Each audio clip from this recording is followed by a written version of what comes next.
वहीं इधर रागनी की गाड़ी में से लकी की खुशबू जाने का नाम ही नहीं ले रही थी। जब रागनी ने गाड़ी को सिग्नल पर रोका और अपने बगल वाली सीट पर देखा तो पाया कि लकी का रुमाल वहीं गिर गया था।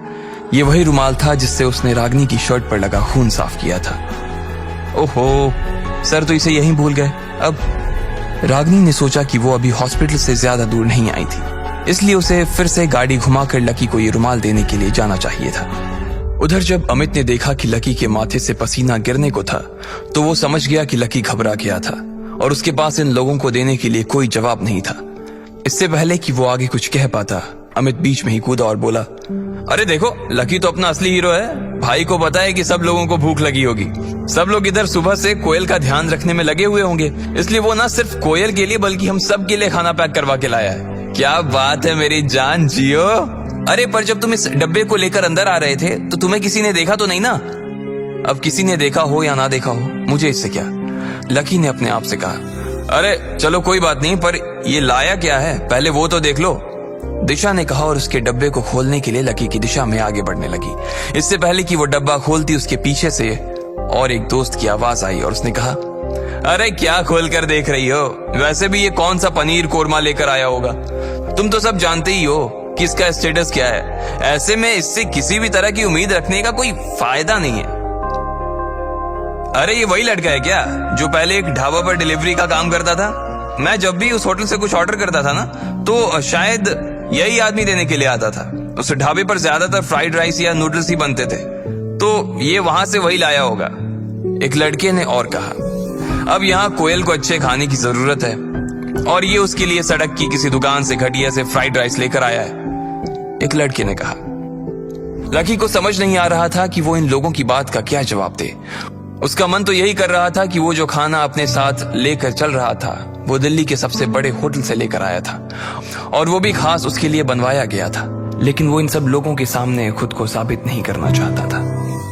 यार अमित, मैं ये सब तेरे, प्रीतम और गर्वित के लिए स्पेशल पैक करवा कर लाया हूँ। इससे पहले कि ये ठंडा हो जाए इसे खा लो, लकी ने अमित के कानों में कहा।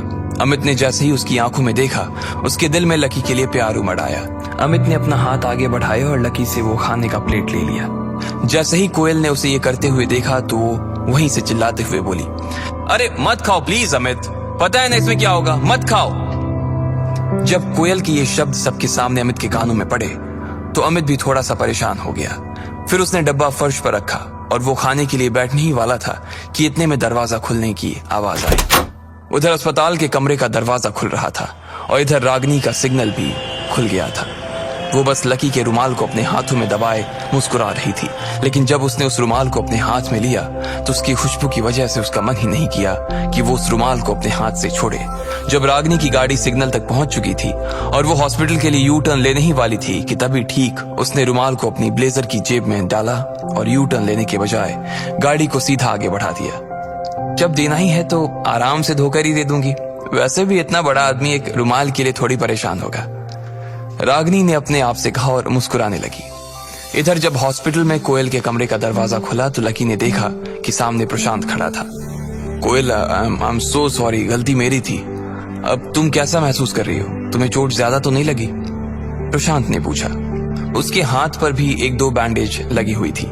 अरे नहीं नहीं, ऐसी कोई बात नहीं है, बस थोड़ी सी चोट है और हल्का सा फ्रैक्चर हुआ है, इससे ज्यादा और कुछ नहीं है। डॉक्टर कह रहे थे 2 दिन ऑब्जर्वेशन में रखने के बाद वो मुझे छुट्टी दे देंगे। तुम बताओ, तुम कैसे हो? इससे पहले कि ये दोनों प्रेम कबूतर आगे कुछ कह पाते, अचानक पीछे से एक औरत की आवाज आई। अरे कोयल बेटी, क्या हो गया? कहाँ गिर गई? कैसे गिर गई? कितनी लग गई? कहाँ लग गई? किस गधे ने मेरी बच्ची को बारिश में गिरा दिया? अरे अरे आंटी, आपको कैसे खबर लगी? वो औरत देखने में भले ही कोयल की बड़ी बहन जैसी लग रही थी, लेकिन असल में वो उसकी आंटी थी। उसका नाम कश्मीरा था। मुझे तो भैया का फोन आया था और जैसे ही मैंने सुना तो मैं भागकर हॉस्पिटल आ गई। मुझसे तो घर पर रहा ही नहीं जा रहा था, इसलिए मैं तो फटाफट 1 घंटे में रेडी हुई और हॉस्पिटल के लिए आ गई तुम्हारे पास। अरे अरे आंटी, ऐसी चिंता करने की कोई बात नहीं है। डॉक्टर ने बोला है कि ज्यादा कोई प्रॉब्लम नहीं है और इसलिए जल्दी छुट्टी हो जाएगी। कश्मीरा ने जैसे ही कोयल के मुंह से उसके हाल सुने तो वो भी थोड़ा शांत हो गई थी।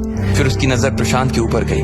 उसने देखा कि उस लंबे से लड़के के हाथ पर बैंडेज लगी हुई थी और वो उसे देखते ही बोली, तो आप ही है वो महान आत्मा जो कोयल को भरी बारिश में बाइक पर सैर करवाने के लिए ले गया था? इतने लंबे चौड़े हट्टे कट्टे हो गए हैं, फिर भी इतनी अकल नहीं आई कि तेज बारिश में बाइक नहीं चलानी चाहिए। दिल्ली की सड़कें इतनी चिकनी हैं, बाइक तो फिसल नहीं थी ना। अब इसको ज्यादा कुछ हो जाता तो इसके लिए लड़का कहां से ढूंढते? अरे नहीं, इसकी गलती नहीं है, उल्टा इसने तो हमारे परिवार की हेल्प की है। इसके पापा नहीं होते ना तो आज हम बहुत बड़ी प्रॉब्लम में फंस जाते। क्या इसने हमारी हेल्प की थी? आंटी, प्रशांत की कंपनी छोटी कंपनी नहीं है और इसके पापा तो कल चेतन मित्तल के साथ खाना भी खाकर आए थे। वो दोनों बहुत अच्छे दोस्त हैं।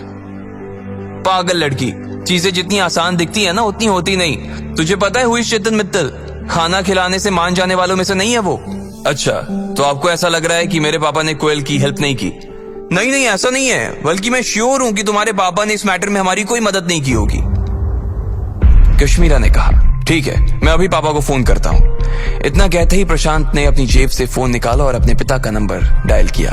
लकी उसे देख रहा था और वो वहां से निकलने के बारे में सोच रहा था। अब आगे क्या होने वाला था? क्या प्रशांत के पिता फोन उठाते? क्या कोयल को लकी की असलियत का पता चल जाता? अगर चल जाता तो लकी फिर आगे क्या करता?